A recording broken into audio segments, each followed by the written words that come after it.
My name is Steve Silverstein. I'm reporting for the Behavioral Health and Neuroscience Group. I'm a professor of psychiatry and director of research at University of Behavioral Healthcare. Well, we had a very interesting discussion. I think it was very productive. We identified several themes that we think our group can work in, several resources that we think are needed from the university, and then I want to give examples of a couple of projects that I think concretely make it clear the kind of interest that we have that we think would be good integrative directions to move in. So in terms of themes, we identified two basic themes. One was the early identification, early intervention, and prevention of serious mental illnesses, which is especially illnesses with a high level of disability that are very costly for people and for society.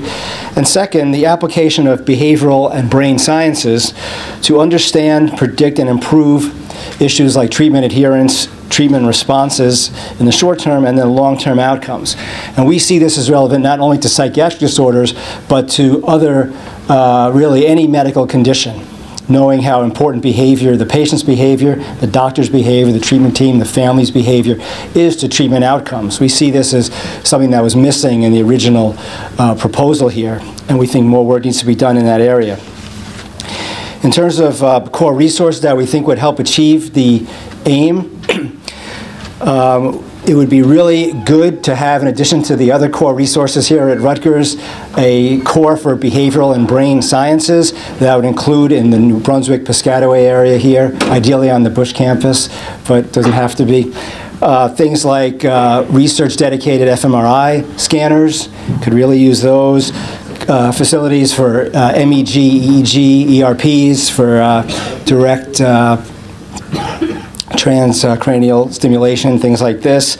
And in the same facility then, the ability to get blood samples on patients to look at neurotransmitter issues, hormonal issues, inflammatory markers, all of these biological markers of mental illness that are becoming important now in research. But in addition to those biological variables, it's also important to routinely collect data on psychological variables that we know affect patient outcomes, regardless of the evidence base for the medical intervention. Things like level of insight in the patient, cognitive abilities, positive and negative affective profile of the person, in other words, how depressed they may be, angry, arousal level, irritability. All of these factors are important and are almost never measured in research that looks at improving patient outcomes. It's almost always focused on the intervention, and we're urging a larger focus on behavior.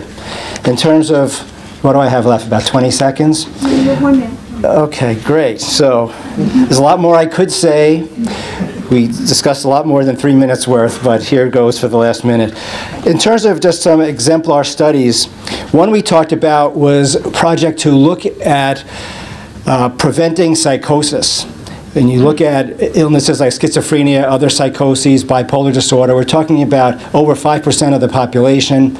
We haven't been able to really prevent these yet we are pretty good at identifying people who are very likely to convert to these disorders within a year's time. What we know is that some of the factors that are high-risk identifiers are things not only that are genetic and family environment, but also inflammatory markers, cognitive impairment, and even cognitive biases about how people think about themselves.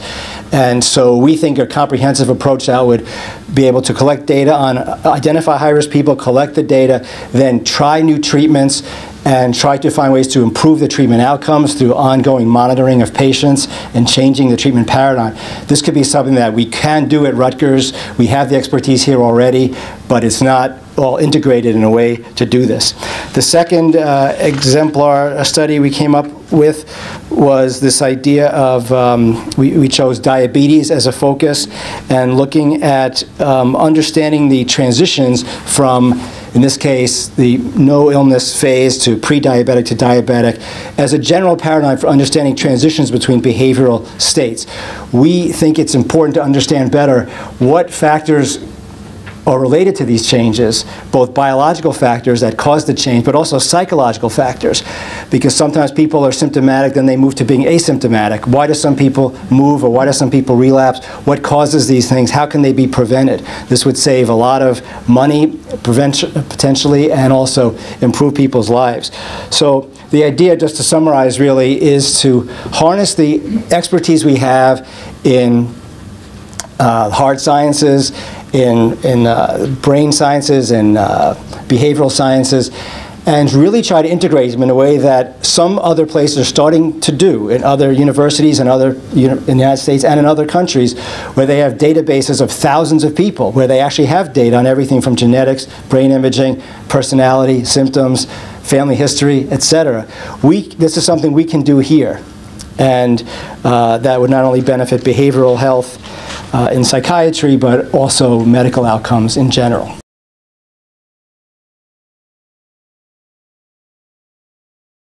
I'm Guy Monteleone at the Center for Advanced Biotechnology and Medicine at Rutgers, and I'm representing the discussions that happened in Computation and Big Data. So there were several proposals that had been submitted, and then there were other ideas that just came up, and I want to try in the brief time just to highlight these. Big data obviously connects from basic research to translational research and right through to clinical activities. So it's a very broad area with lots of different ideas. So Stephen Burley described plans for the Institute for Quantitative Biomedicine at Rutgers. This is a follow-on to an earlier program, the DIMAX program. And this is basically a focus on a graduate program and a master's degree program that would be interdisciplinary and connect quantitative biology with many activities across the campus. So the vision is a Rutgers system-wide center of excellence for interdisciplinary quantitative biomedical research. And the two focus areas that Steve proposed is, one is cancer genomics and proteomics, to be organized by Professor Gunnison and Burley, and anti-infective resistance. And as you see, that connects with a lot of other activities. So the idea is to build on the considerable strengths from the merger and develop collaborative research activities. And one of the activities from this Quantitative Biology Institute is the Quantitative Biology Boot Camp, which provides training available broadly across the campus in basic aspects of biophysics, computation, informatics, and quantitative biology. So a second proposal I described a proposal that we've put together for a biotechnology research resource. So these are NIH-funded core centers that develop new technologies and are driven by biological problems. So the focus of these new technologies are methods to characterize protein structure. So it's very basic research. How to characterize the dynamic properties of proteins, to describe proteins as sort of like movies, as moving in time, and how that relates to their function, to be able to solve structures of larger proteins and complexes, and to be able to determine structures very rapidly in order to enable de novo protein design activities. And this has a series of collaborators, more than a dozen at Rutgers, and then about 30 more from throughout the world. The focus areas of these researchers are protein interaction networks associated with cancer biology, and particularly DNA damage repair, and pathogen-host interactions between viral infections and bacterial infections and host proteins. And the second area is driving the broad community of de novo protein design by being able to turn around structures very rapidly to guide the process of de novo design. So this is a project which has been, it's a joint project with Ohio State University and SUNY Buffalo. A pre-proposal was submitted. It was like an R01 grant. It got a very good score. And now a full proposal has been submitted, and there'll be a site review in the next few months. There are about a dozen such centers of excellence funded in the United States, and we hope Rutgers can become one of those. The biologists involved range from people who are at Rutgers to the medical schools, to Cancer Institute of New Jersey. So there's a broad number of investigators at Rutgers. And then, as I said, there are collaborators throughout the United States and throughout the world involved in that project. We then talked about another proposal from Carol Boyer, Manish Parashar, and Donald Hoover on a predoctoral training grant in biomedical, clinical, and socio-behavioral big data science. So this is a response to the NIH T32 National Research Service Award predoctoral training in biomedical big science data. So the idea here is to create an interdisciplinary graduate training program with focus areas in computer science and informatics, biostatistics, and one or more biomedical domains spanning several areas of biomedicine. Their proposal hopes to tie in with the Henry Rutgers University professorship and term chair that's planned in big science data. So graduate students with interest in big science data would be recruited from multiple departments: computer science, engineering, informatics, biostatistics, psychology, computational biology, sociology, and maybe even physics. And the hope is to bring in a steady state of 6 trainees appointed per year. A large number of RBHS and other Rutgers faculty have already expressed interest in joining this big data science training program. Then there was another proposal from Stephen Crystal with Masayuki Shibata got involved, and also Donald Hoover, on a research resource for healthcare big data. So this is connecting more with clinical activities. What happens in terms of the epidemiology of healthcare? Can data mining tie in data safety, exposures, and mortality as organized in time and space? How can we data mine Medicaid data, assessment of unsafe practices, understanding the high dimensional properties of many measurements? And this actually led to a broader discussion of how the big data initiatives at Rutgers could connect with the BRAIN initiative. David Kamaladi and I were at a recent opening of the BRAIN initiative, and Francis Collins gave an inspiring talk where at the end of the talk he was asked what would be the funding for this kind of initiative. He's talking about $500 million per year in the next 3 years. There were 2 other proposals I'll briefly say. One was from Shantanu Jha in computer engineering to develop infrastructure for simulations of biological systems. And so this is an interinstitutional application with people at Berkeley and Stanford and Rutgers to develop the technologies and the infrastructure for large-scale structure calculations and molecular dynamics. And that obviously ties in with the proposal from Steve Burley and the proposal I talked about for NIH research resource and high-power computing. And finally, there was a proposal from Gene Perroni from DIMAX to put together workshop clusters spanning from 2 to 5 years by DIMAX to focus on current research topics. So one of the research topics would be healthcare and medical bioinformatics, or perhaps protein design. So in the past, they've done things on computational biology, mathematical epidemiology, algorithmic foundations of the internet, cyber infrastructure, and they propose now to develop these training workshops in the area of healthcare and medical bioinformatics. So thank you very much for your attention.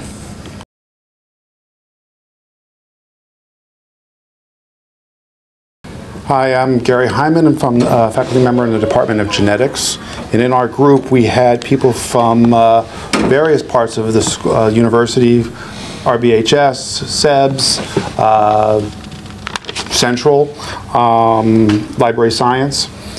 So I want to thank you for inviting a group to talk about curriculum at this retreat. It validates that the university believes the education drives excellence, and excellence drives the discovery and health and wellness of populations. As our strategic plan is outlined, quote, through our broad reach and interdisciplinary work, we have the resources to support initiatives and maintain and manage wellness. But in reality, we cannot move this forward without making connections from the various silos. As you know, we are a bigger family. We just got married, and we have a lot more cousins and people that we didn't know about. But the problem is we don't communicate. We don't have a good Thanksgiving dinner that could put everybody together and say, what are we each doing? And so one of the things we want to recommend is something to pull these silos together. So we discussed a number of innovative programs that are interdisciplinary and will move the university forward. We're building a number of programs that attract students not only from New Jersey, but also the United States, all around the United States and beyond, to enhance Rutgers as a brand, as a healthcare university. So we talked about a number of programs, and I'm just going to give you one as an example, because the one I know more about, is a master's program in genetic counseling. As you can imagine, this is very cross-disciplinary, from everything from counseling, genetics, social work, cultural issues.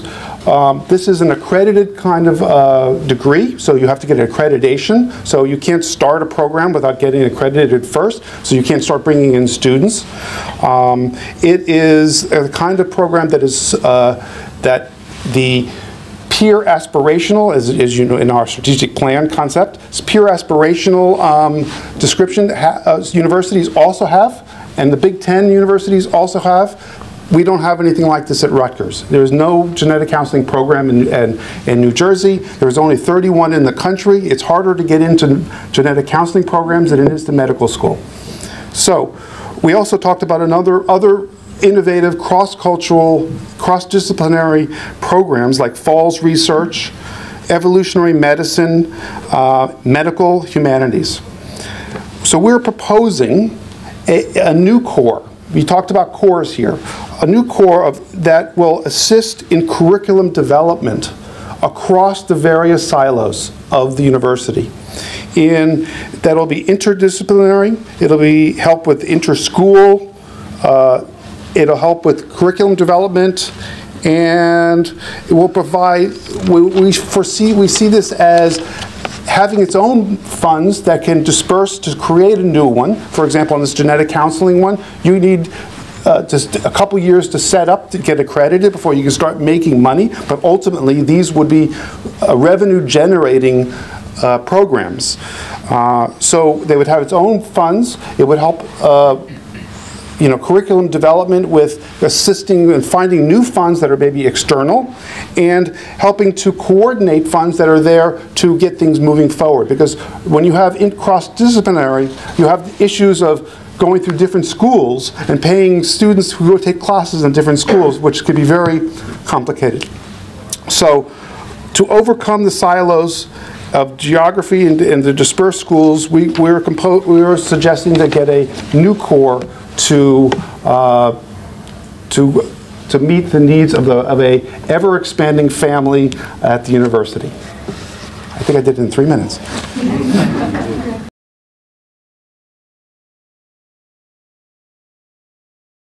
I'm Kim McGuigan, and on behalf of the 20 colleagues who joined us for the health and health policy discussion, I hope I'll be able to succinctly summarize the key points.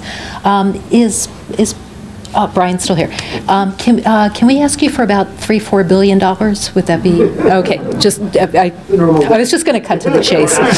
Yeah. So that was basically Sean Tunis and Gail Walensky talking about PCORI. So the primary talking points from our group, and one of the nice things was that we did have a chance to discuss real-time potential collaborations, potential referrals, and follow-on communication. So I think just that by itself was a really very positive way to spend a few hours of our time this afternoon. The primary themes from the various proposals is that we did identify very broad interest in creating more partnerships with the state of New Jersey to develop and evaluate programs to improve community health. So that really is a very active theme. One ask is specifically to request Rutgers senior level assistance in creating bridges or ongoing access through key high-level offices within the state of New Jersey to help facilitate those types of specific proposals and opportunities to provide support to the state. So we can flesh that out a bit more as a follow-on, but that was one concrete ask. developing public-private partnerships for research core creation, including creating a survey research laboratory and a mapping laboratory. And for both of those are our cross-Rutgers RBHS collaborations with existing units, and where we have some really good expertise in-house, and the possibility for private partnerships for additional funding sources is also a very nice opportunity there. One potential product, specifically from the research laboratory, is an ongoing New Jersey health survey, and that's something that may be another opportunity to work with the state of New Jersey. There's very strong interest in developing, and for what it's worth, there's a deadline coming up in about 2 weeks for the letter of intent for the next one, but we may have to wait till next year to support a CTSA application. Now, that's something that really does take a village, and you need core administrative support to make sure you have a good, solid application going in. But to have a CTSA application with a focus on improving health systems and quality of care, very strong interest there. And then 2 other points: creating internal partnerships for sustainable shared resources for research. And this is something where we do have to weigh the trade-offs, the tragedy of the commons, where if you have shared resources, not everyone contributes, but sometimes people take more than they give. But for things like data subscriptions and data linking resources for national databases, the cost of licensing is frequently modest relative to the value it creates, both for research, for pilot data for research proposals, as analytic files for the research proposals themselves, and also for student training. That's something where I think we need to think a little bit more collaboratively to be able to support that type of a shared resource. And I know that we had really, really strong support from all the members of the group for that. And then also look for continuing ongoing ways to actively facilitate knowledge sharing and sharing of instructional resources, including faculty, across programs, because for interprofessional education, we can create standalone programs, but a lot of times crossing town or crossing schools to deliver lectures. We want to find the best experts in various fields and make sure that all of our programs can benefit from those. So we do want to look for ways to actively communicate that sort of expertise and ways to share access for students.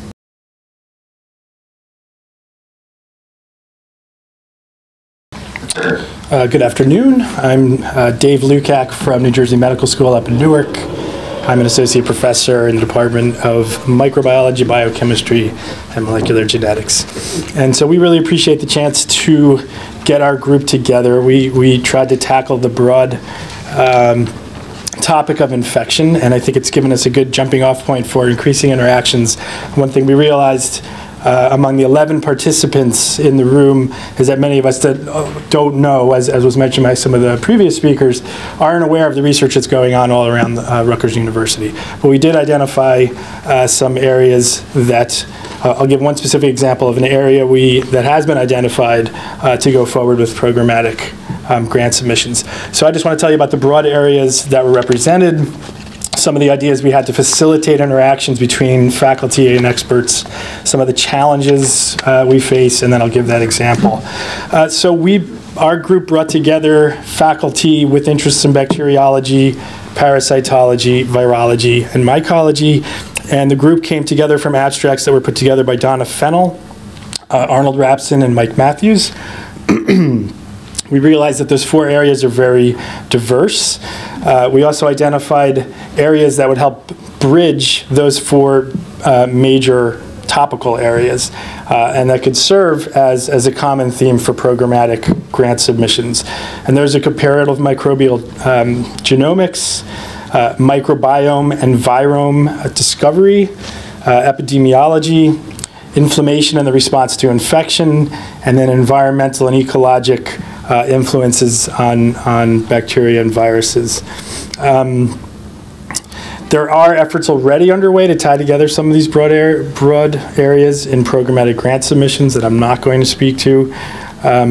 And one of the areas we identified that would help facilitate programmatic submissions is to bring together people with great in vitro infection models and people with in vivo animal experience. So one of the major challenges in infectious disease research is identifying and developing in vivo small animal models.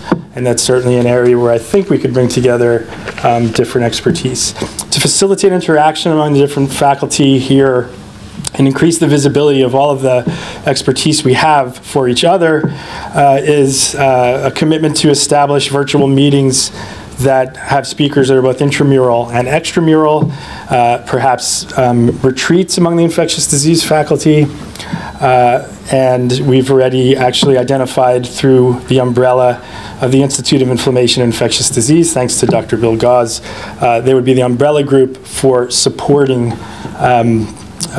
those efforts.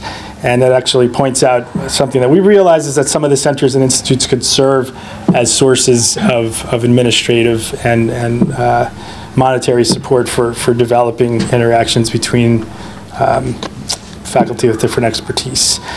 We also will develop databases that are searchable by the internet, by website, on technologies that are available, and different expertise among the infectious disease faculty.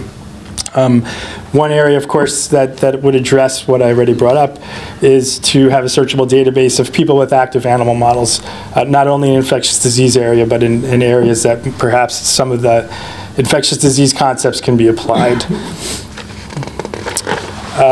So a lot of effort was already made to assemble a fairly comprehensive, but we realize not completely comprehensive, list of virologists that are active here.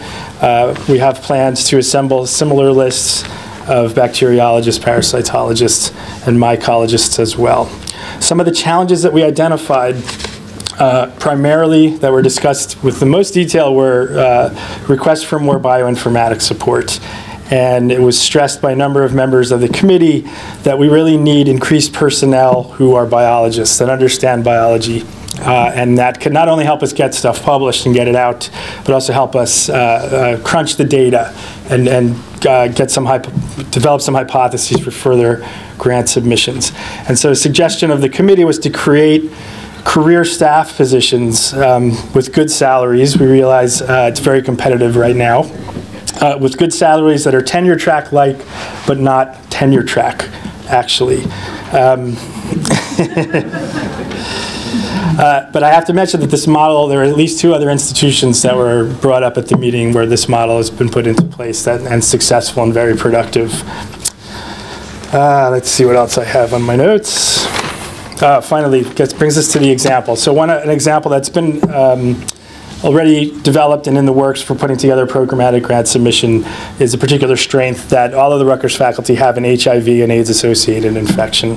And there's additional hiring going on in those areas, in fact, and in compiling a list of expertise in HIV and AIDS-associated infection. In the state of New Jersey, there's at least 58 virologists, as an example, 54 of whom are at Rutgers. And I have to admit, I'm up in Newark, I know about 12 of them. So this is just in that very basic level, this has been very eye-opening for me. So our major take-home message from the infection group is that it gave us a springboard to sort of facilitate more interactions.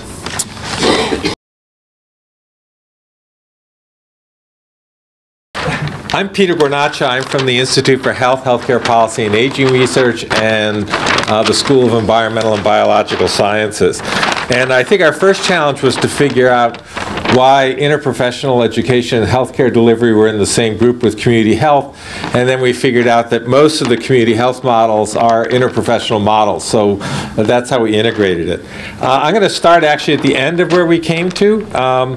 We set as a goal that Rutgers develop the Rutgers model of integrative and interprofessional health practices for urban low-income communities. And the model that kept coming up was the Stanford model for chronic health, and that other schools have developed models were so well positioned to really develop a model for how do you work in urban low-income communities. Every one of our schools and programs is in an urban low-income community. So I think really developing a model where we integrate research, practice, and teaching around that.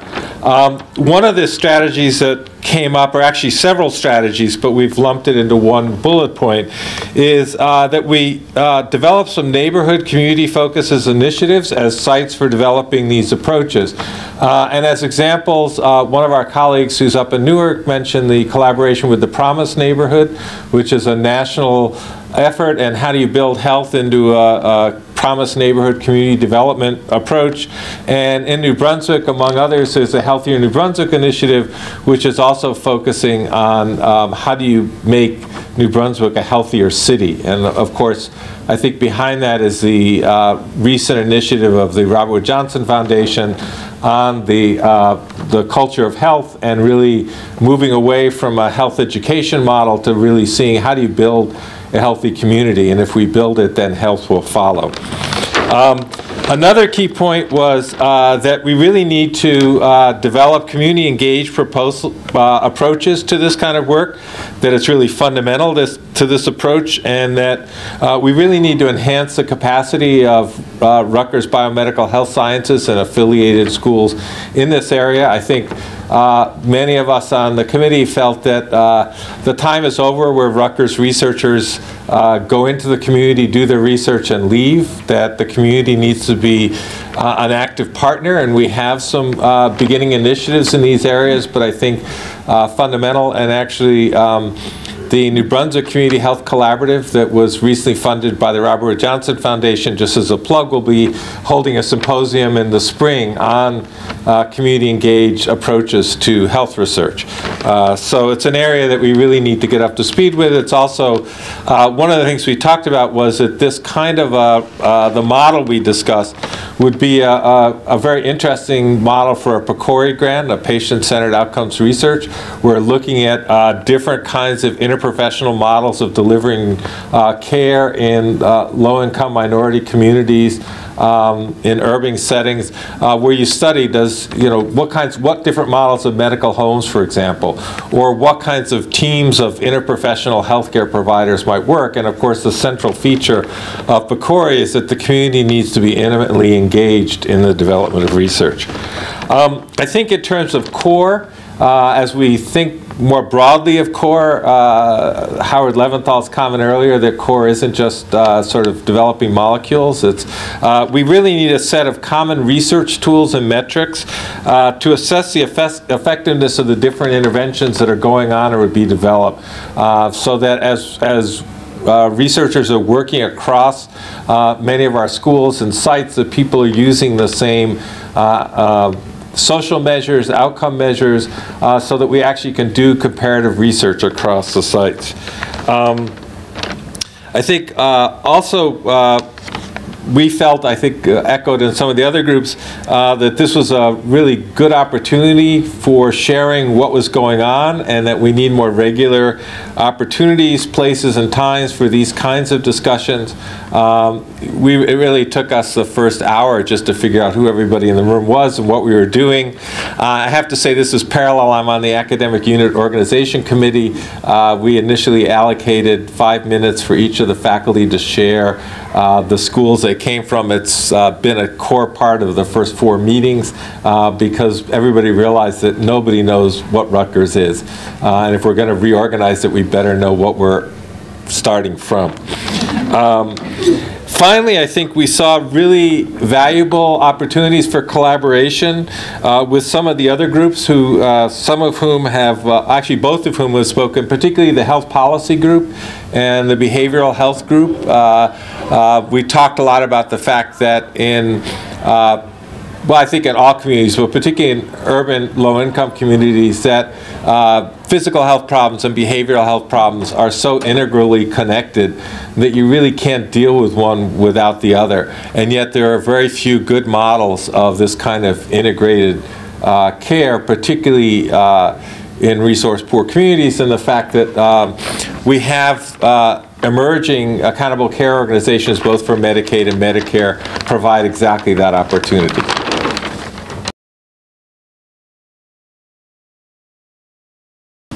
Okay, good afternoon. I guess what I'm going to do is summarize very briefly some of our thoughts, but I figure that to make this more interesting, it might be better to ask if the people in the audience have interesting applications that the nano group can better serve. My name is Prabhas Mogi. I'm a faculty in biomedical engineering at Rutgers. And one of my new charge as a faculty in the School of Engineering is to make new connections between faculty that are developing new technologies and the people at RBHS. Okay, so the group that we had about 15 people, and Pat Cinco sent in his slides. And the bottom line is as follows. So there's a nano group that develops these really cool new technologies. Okay, these are the technologies that can help you to better formulate a drug, an existing drug, and repurpose it. So it can penetrate better, it can reach its sites of delivery better, it can have better efficacy with a lower adverse side events. There's people that are developing nanotechnologies that can detect diseases earlier. So we have some new technologies that can detect micrometastases earlier than any other detection technologies can catch. We have some phenomenal people. I think we had something like 9 R01s in that group that we were at.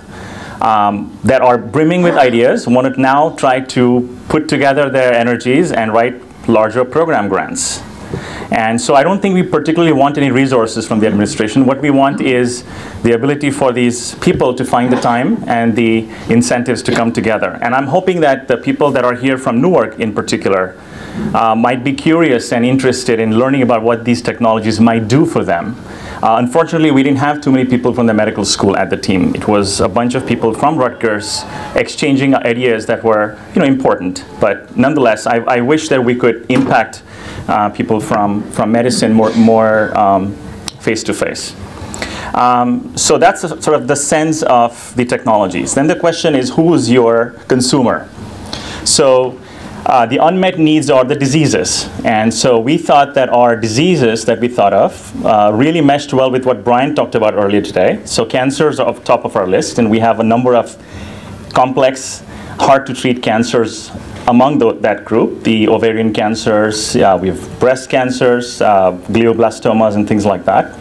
Then there's, of course, an opportunity for nano agents to cross the blood-brain barrier and get to the brain, or the CNS. And that might be pretty cool, especially even for imaging as well as for treatment. And then finally, of course, the new idea that came out at the lunch was the potential to go after non-cancerous diseases, particularly infectious and inflammatory diseases, because lung is one of our strategic target. Okay? And I have an R01, for example, looking at how to turn off scavenger receptors in macrophages, which might be interesting for people in the lung space. Now let me shift gears and go to another very important group that was at our table, which was represented by Clifford Weisel at EOC. Now, there's a very strong group of people there that want to monitor the environmental risk that nano agents pose. Okay, so we are surrounded by products, including cosmeceuticals, diesel exhausts, gas emissions that generate nano agents in the nature, in the air that we breathe, as well as the soils and the effluents. And they want to develop the next generation technologies to monitor that. So that's a very important focus. Some of this could be clubbed in with what we're doing with healthcare applications, but the rest could absolutely be a standalone effort.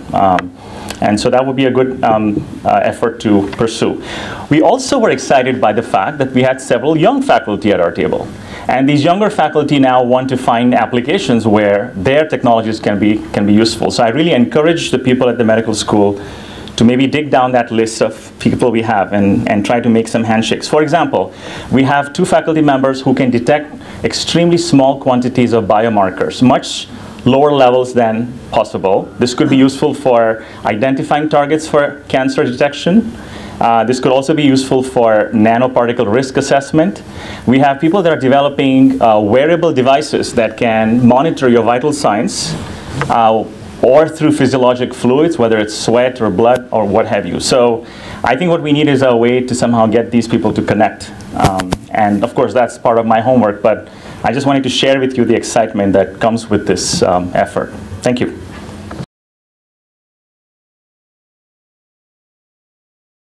Hi, Eric Lamb. I'm from the Department of Plant Biology and Pathology at the School of Environmental and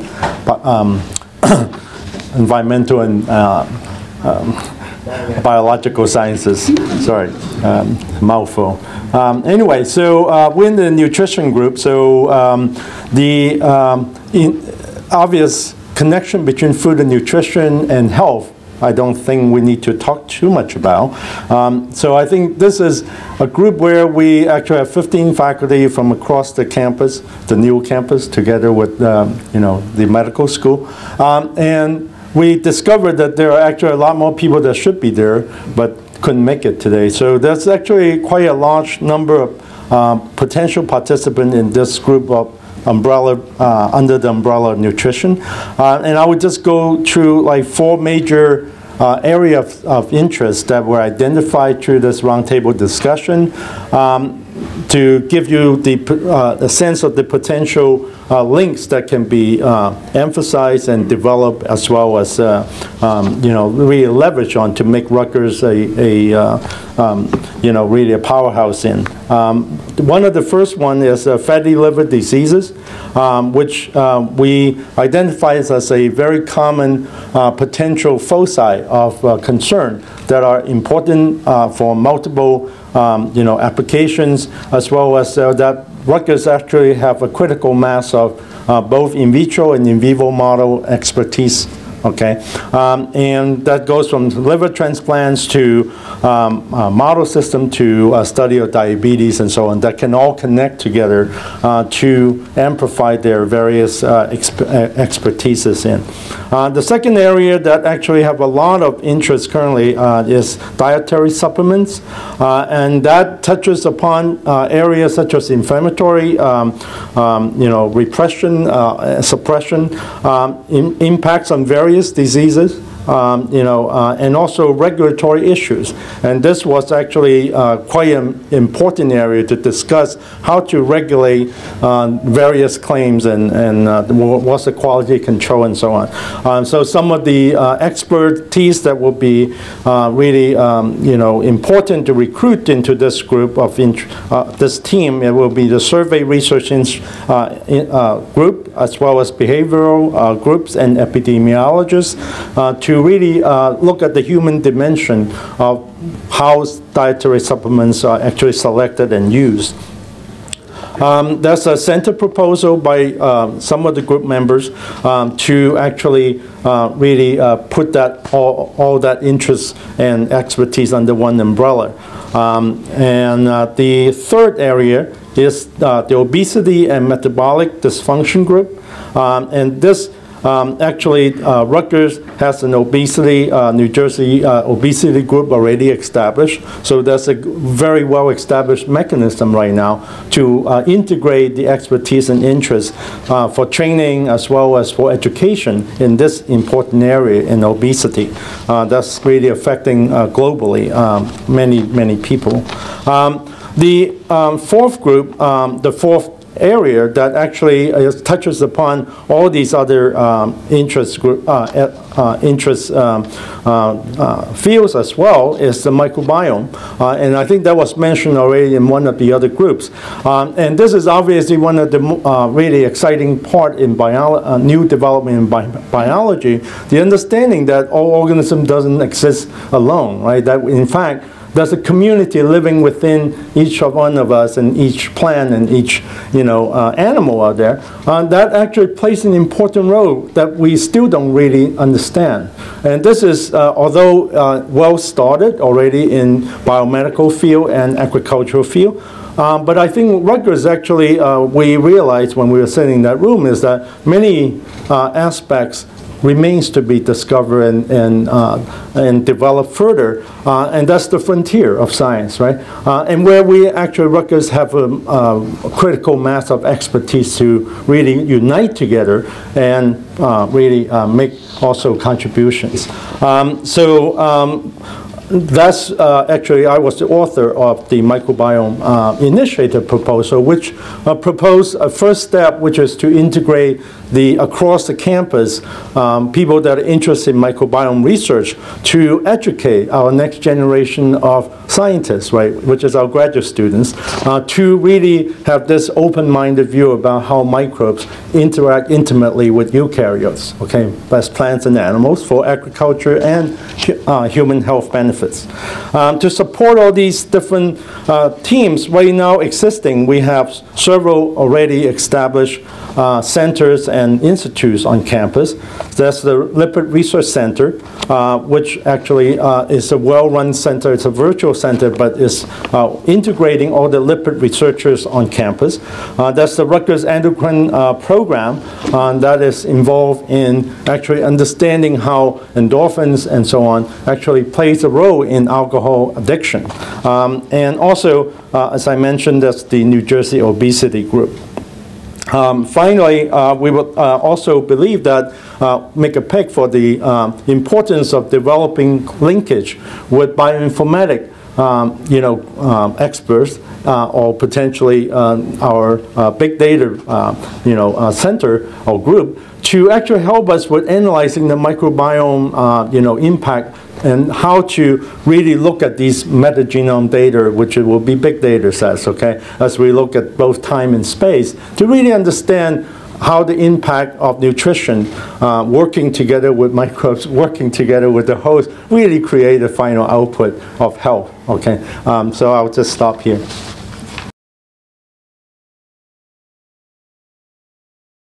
Well, thanks for inviting me to be here. It's been wonderful. We had a small group, but it was very enthusiastic, and it was difficult to decide what you really wanted us to do, whether this will apply to everyone who is trying to organize a network. But most of the people in the room actually were interested in global health.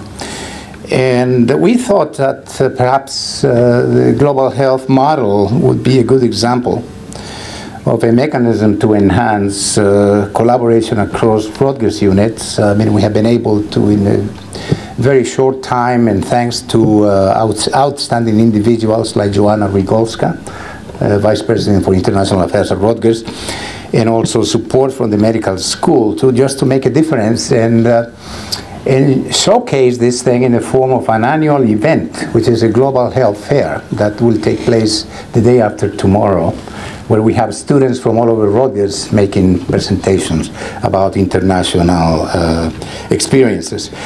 And I guess the model that you presented, I think, was outstanding, but it's just the beginning, I understand. I mean, it's not only too biological, I mean, it has to be biological, but I think the individual, the institutional or the global dimension has to be included there somewhere. We see the announcement before the football games, local roots, global reach, and we are the New Jersey diaspora is a very interesting phenomenon. We are the third state in terms of foreign-born population. We are the fourth state in terms of languages spoken other than English. And we have great resources for international activities. In fact, if we were going to find areas where we could really be unique and compete, not only nationally but globally, perhaps Rutgers is going to be, and I have a long list of potential resources that will help us to be the one of the excellent places, not only in the United States, but in the world. Needed resources. I think we need in the model to incorporate the international dimension, as I just said. Perhaps one point person or system that would help us build additional networks and help us connect. And then having a core facility where we could all collaborate, websites, podcasts and other programs, I think, would be outstanding. There was a member of the Cardiovascular Institute from Newark who actually did benefit from the discussions because he thought that using the global model, perhaps for building this cardiovascular institute across New Jersey Medical School and local medical school and now the Rutgers unit could be a very useful model for them. So I guess we're left with a very optimistic feeling that that was a great encounter, and we applaud you for making it possible. Thank you.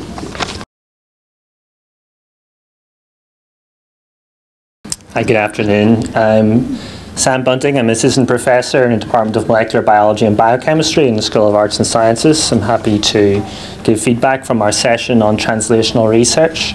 So we discussed a number of specific proposals and a number of concepts. Firstly, Yanis Androulakis from the Department of Biomedical Engineering discussed the Translational Systems Biology and Pharmacology Initiative, which focuses on both research and education, bringing together researchers from biomedical engineering, Robert Wood Johnson Medical School, the Department of Pharmacy, and the Cancer Institute of New Jersey to develop bedside models enabling systems-driven translational opportunities in the context of critical illness, disease progression, and precision medicine.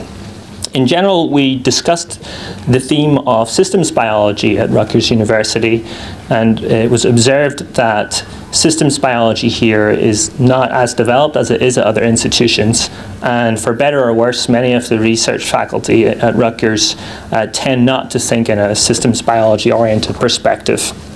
Another concept that we discussed was the idea of screening libraries of small molecules and aspects related to drug development. So as has been discussed before, we agreed that it was not necessarily appropriate for Rutgers to try to reproduce many of the facilities which are available in pharma and industry. On the other hand, we discussed how some of the facilities which are already available here at the university are really quite good. Victor Jin reported that he had had very good experience in working with David Kimball on medicinal chemistry, and that work has progressed very nicely. We also heard from Professor Nilgun Tumer of SEBS, who reported on how she has been able to implement the BIACORE system to look at interactions between different proteins, and has additionally been able to integrate that with fragment-based library screening to enable a relatively small scale but potentially very effective method of screening libraries to enable potential lead compounds to be identified which could act as small molecule inhibitors. So we thought that there are some very good resources which are available here at the university, but potentially many of our research staff are not aware necessarily of what facilities are available. In general, maybe we could do a better job of making people more aware of the opportunities for doing translational biology here at Rutgers. Another thing that we discussed was the Structural Biology of DNA Repair initiative, which is a program which is truly integrative in terms of staff here at Rutgers University, in that it involves faculty from the School of Arts and Sciences, the RBHS, and also from the Cancer Institute of New Jersey. This program has already developed significant preliminary data relating to structural models of molecules that are involved in DNA repair pathways, including factors interacting with the BRCA1, BRCA2 tumor suppressors. So we also looked at how we could integrate the work which is going on in terms of structural biology of DNA repair with some of the other things happening here in the university to identify potential synergies where we could extend and develop this work. So, for example, we considered the possibility of using the BIACORE platform to look for to measure the affinity of different protein-protein complexes which are formed during the DNA repair process, and potentially to identify molecules that could interfere with those pathways as a potential method of clinical intervention. So all in all, I think it was a very productive session, and I'd like to thank the organisers for giving us the opportunity to get together and to introduce faculty to one another and to let us learn about the various opportunities that are available here at Rutgers.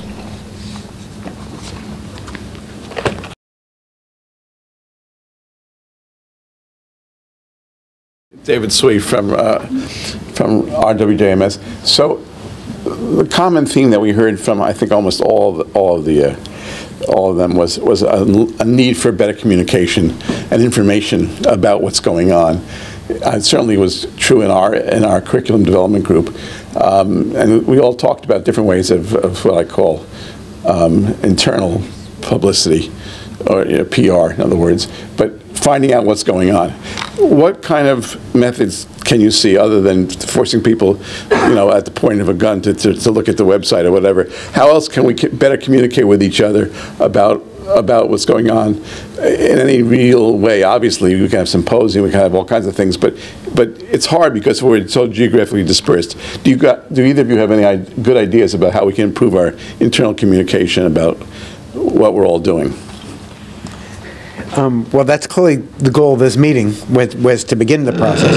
And so let me sort of pose a series of provide questions rather than answers. I mean, you could think about a database. The trouble is nobody looks at them, and as we talked about before, it's a lot of maintenance, a huge amount of work.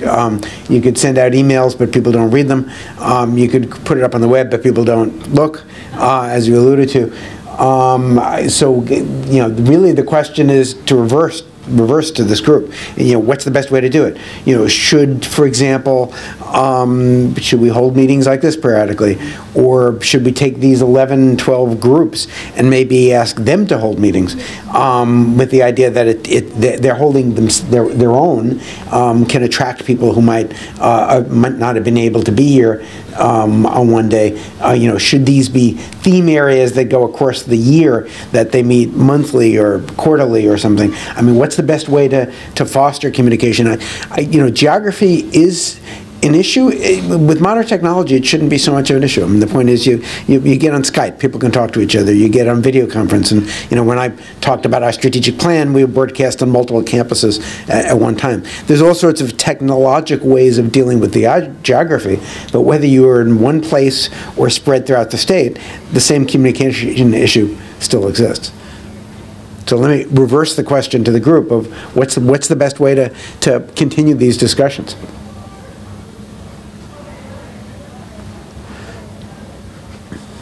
I mean, we have several areas in the strategic plan, and it seems to me that the overlap between the areas we talked about today and the strategic plan are multiple.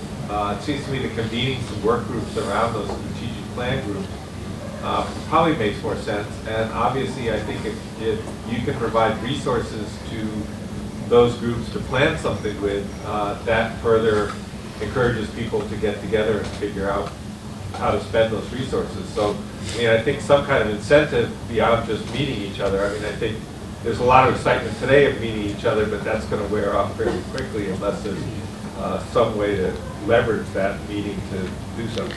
Yeah, certainly to the degree you were talking about the RBHS strategic plan, obviously SAS has its own, but the degree you're talking about the RBHS strategic plan, we put aside through the New Jersey Health Foundation $300,000 for 3 $100,000 grants intended to focus on those signature areas with the idea of getting groups together in order to foster what ultimately would be program project grants, T32s, whatever. I'm happy to say there were 18, I think, ballpark, I don't remember the exact number, applications for those 3 awards. So there was a lot of interest. The announcements of the winners haven't gone out yet because the foundation insisted it had to make the final choices. So we scored it, and I ended up having input also, but they insisted that I had to give them at least 6 potential winners for the 3 awards that they had to choose among it. So I don't know what process they're using. So I'd like to push back a little on the concern. Over the 4 decades I've been here, I've watched the people, even when we were two universities, self-assemble those groups that want to find each other, even though we don't have the best systems to facilitate that. It's a Darwinian selection system, and we do find that they do self-assemble with people who have complementary skill sets, common interests. Now, obviously, there's lost opportunities because of the activation barriers. I don't doubt that. But I don't think that that is the rate-determining step in this process. Do you have equations to back up your theory? Ross, I'm always welcome. Sorry, I'm on tape. But he made sure not to say it in front of the microphone, so it's not on tape. Yeah, back there, and then. Maybe as each person asks, just for the interest of communication, you should also say your name and where you're from. My name is Vivian Bellafato, and I'm from New Jersey Medical School. And my question is, I certainly know how to Skype, but if I want to set up a video conference after this meeting that we've just had, and I want to get some people together, to whom do I talk, and where do I physically go? Do I go to Les Michelson's group? Do I go to the research office? I'm serious. That's a real practical. Do I go to the dean's office? That's a real practical question. Where can I go to get video conferencing assistance? Yeah, so let me respond to your question with a question. What's missing? You mean the listserv of the people, or you mean the technologic? Because you can have video conference on Skype. Yeah, exactly. Yeah, exactly. But we don't have a room at New Jersey Medical School. I don't think where it's all. It can be at your desktop. You don't need a room. It can be at your desktop. Okay. I mean, Skype has, you can use Skype to communicate across multiple, free Skype is one-to-one, but with almost free Skype, you can add any number of people into the same meeting. Yeah. Yeah. So one of the things I found, I'm yeah. Guy Monteleone from Rutgers School of Arts and Sciences. One thing I found very exciting today was how interdisciplinary and what a broad range of people there were. And I've been at Rutgers for about 25 years, and many of these people I haven't met before. I just want to float an idea, which is kind of proactive approach, and it puts together two kinds of programs. One is our Bush Biomedical Grant Program, and the other is an idea that NSF has started to use called an Ideas Lab. So in an Ideas Lab, you bring together people who have general interests that may not have met one another, may not have interacted much with one another, much like the meetings we've had here, in fact. And out of the, usually in that case, a multiple-day meeting, but out of discussions come specific proposals to pull together their ideas and work cooperatively together. And then NSF evaluates those proposals in a significant fraction of the funding. So I wonder if that's a concept we could consider integrating with some of the other internal funding mechanisms we have to have an ideas lab, maybe around the 10 ideas labs around the 10 topics we talked about today. I fully agree with that concept, where it would leverage the internal money much more effectively and give it structure that has legs outside the walls of the university itself, meaning other people's money. Right, yeah. It would be to leverage those funds to other things to bring people together. Absolutely. It's the way that all internal money should be spent.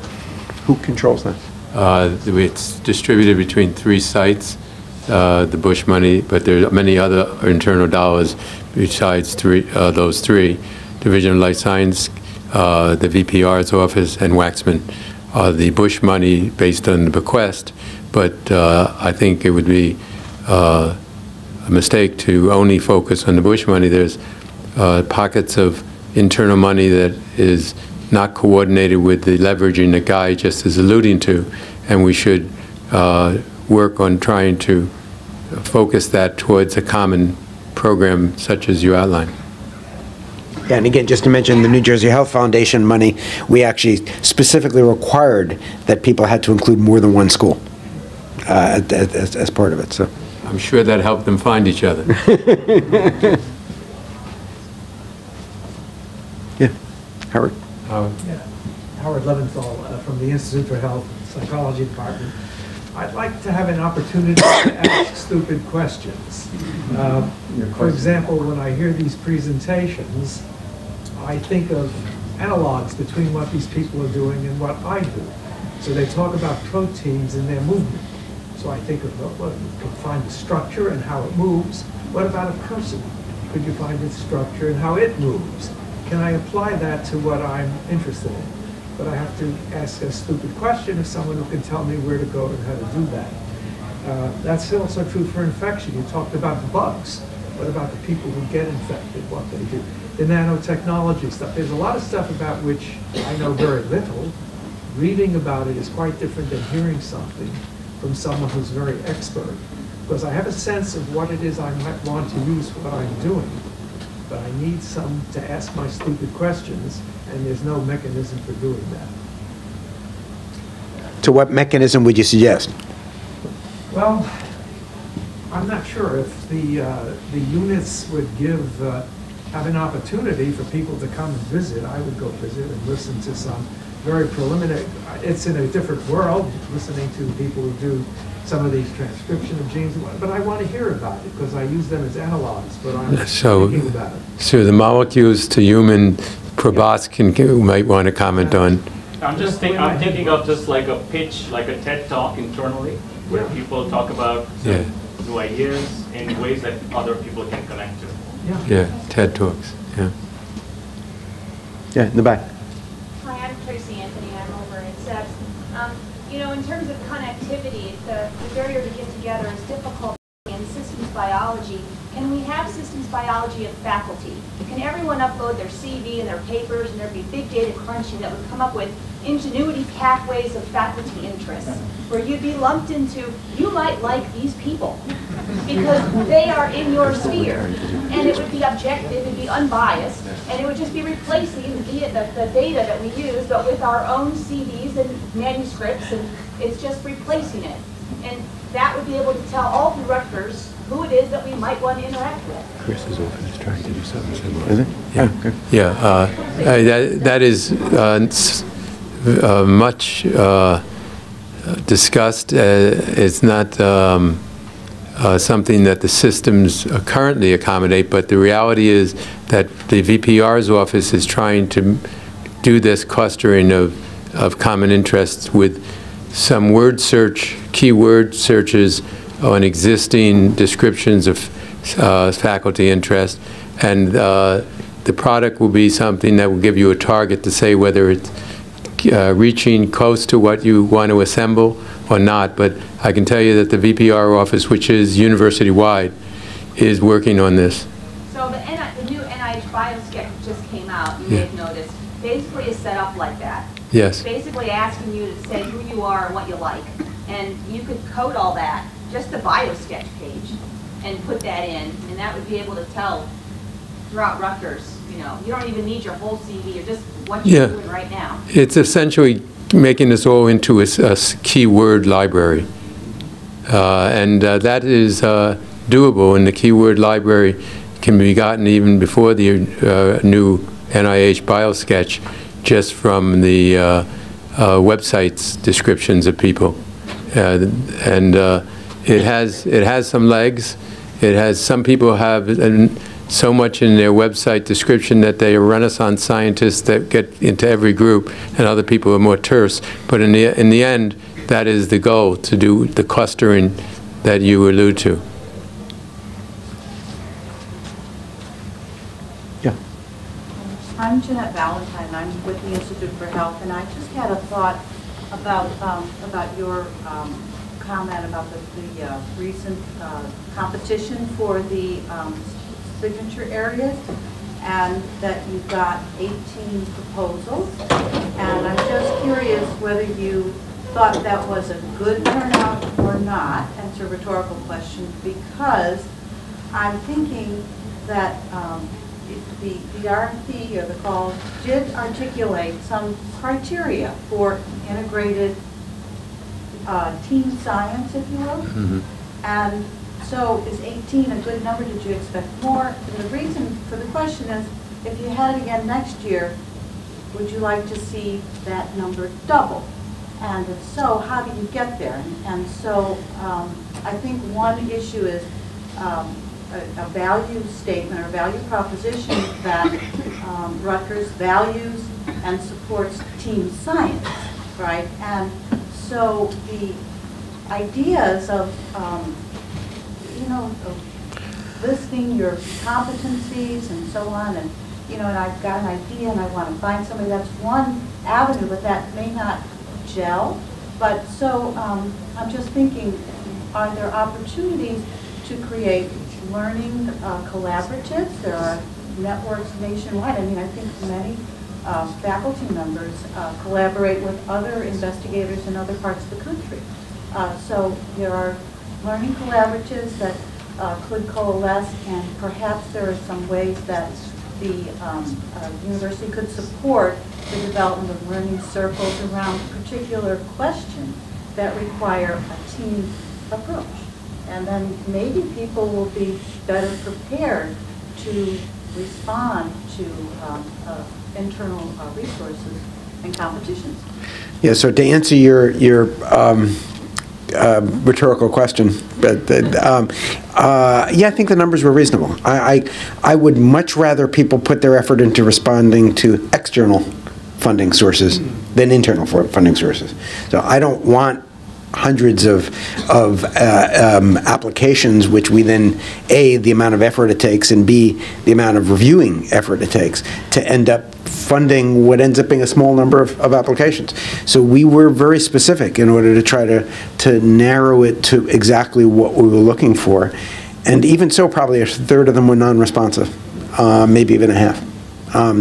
But ultimately, we can only fund 3, given the amount of money available. And as long as we had more than 3 excellent ones, and we certainly did, those numbers were sufficient. Again, I want people applying extramurally, not intramurally. Yeah. Tamara Minko, School of Pharmacy. I was involved today in nano section, and also I can be involved in translational research. And what Prabhat mentioned, that we don't even ask about money, because leaders in our field, we already have money, and now we have a group, they can submit new grants, small or big. But for that area, like nano and translational research, the major criteria of success for health science institutions is, in my understanding, clinical trials. We have good ideas. What can we do, like PI? Idea, grant, publications, patent. And we're done with this. We don't have, I don't know, can we ask about some help? Because with that, but this is ours, we stop with this step. And of course we can submit an NIH grant, and we are trying with collaborators from Cancer Institute, for example, submit grant for clinical trials. It is took high competition. Maybe something, I don't know even what to ask, how Rutgers can help, or we already have that mechanism, how to help for people who already have something and even patent to cross the step for clinical trials. Yeah, so let me give some partial answers to what I heard was a few different questions. Firstly, in legacy UMDNJ, there is a striking lack of clinical research, particularly NIH-funded clinical research.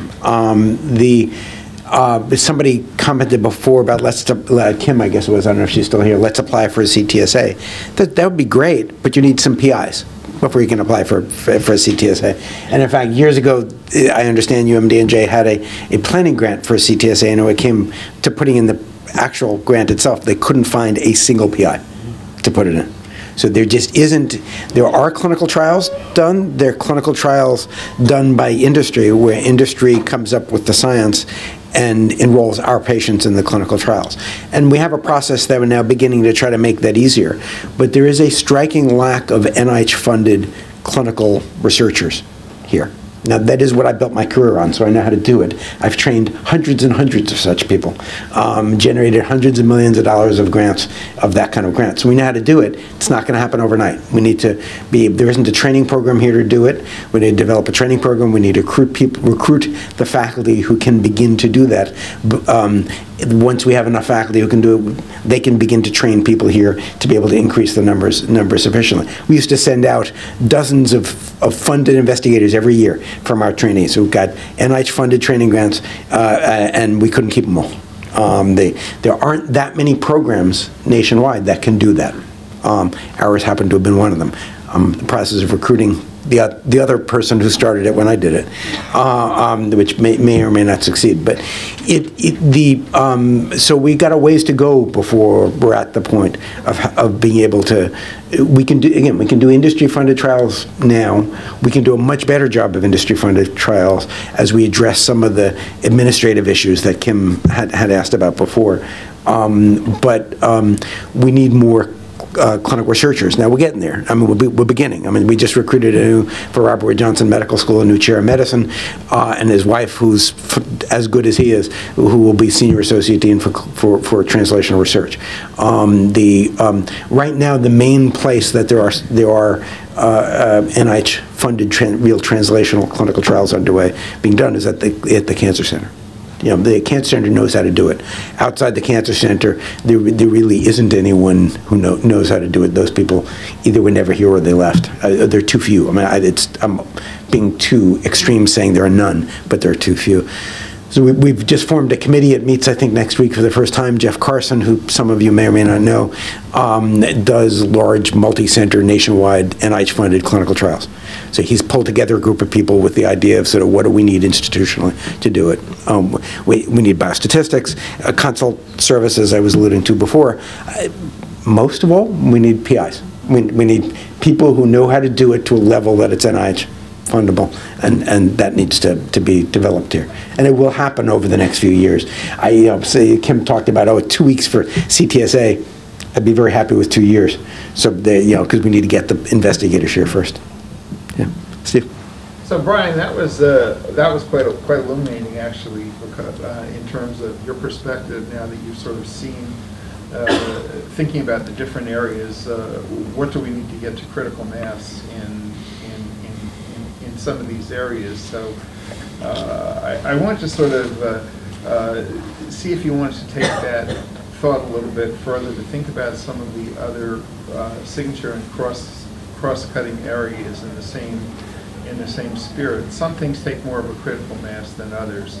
The health systems and community health comes to mind as one that doesn't require quite so much infrastructure. So do you want to make any other comments on some of the areas where we might be a little bit closer? Yeah, and this echoes back to some of my original comments. Remember, the signature areas were the areas that I thought we were strong enough already that within the next 5 years we can be one of the strongest in the country. Clinical research was not one of them. And included cancer, neuroscience, infection, inflammation. We've echoed environmental occupational health. We'd heard very little about today, but some. We've heard from those groups. Not coincidentally, more of those people here who are investigators. There are, and I think those four are the areas that we are the strongest in and could easily be one of the best in the next 5 years. We refer to as healthcare systems, community health as an emerging signature area because I think it's very strong. It's a high priority for the state. It's a high priority for us. It's a high priority for Robert Wood Johnson Hospital, who's willing to give us money to develop it. And so I don't know that within 5 years we'll be one of the best in the country, but we certainly already start with substantial strengths, and we'll be able to be even stronger yet with building over time. I think the complementary areas were chosen because they're areas that are critical to all the others and to our mission, but we're not going to be one of the top in the country within the next 5 years. And that's where clinical research was, clinical research, public health, drug development, informatics. Again, informatics is central. How many times do we hear about big data today, or data sciences is the newer name, or informatics? How many times do we hear about it? It's central to so much of science. Computer science here is extraordinarily strong. But in terms of biomedical informatics on the other side, there's one person at Robert Wood Johnson Medical School who's not primarily a researcher, is primarily a clinician, who helps, who dabbles, because he is expert in it, there's no question. He's nationally known, but he's much more applied than really primarily a researcher. We've got a much longer way to go there, but we have to, because it's the future of where medicine is going in the same way as it's the future where biology is going. Yeah.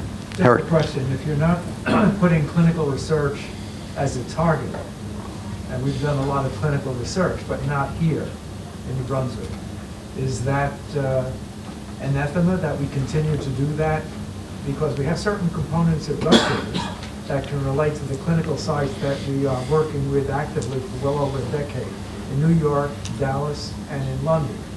So what's your take on our doing stuff like that? Yeah, so just to clarify, so two parts to the answer. One is to clarify, it's not that clinical research isn't a target. It is one of the chosen complementary areas because it is a target.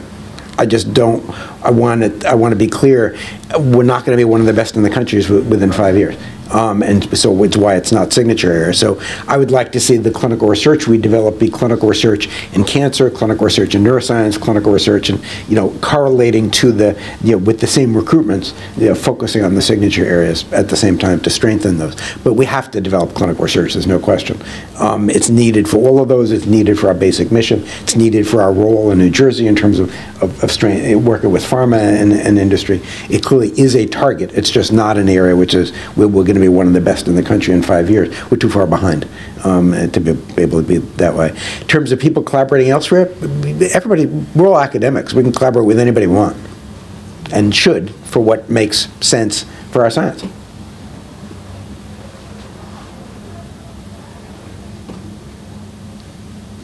Other? So we'd welcome suggestions and follow-up strategies that you think either globally or the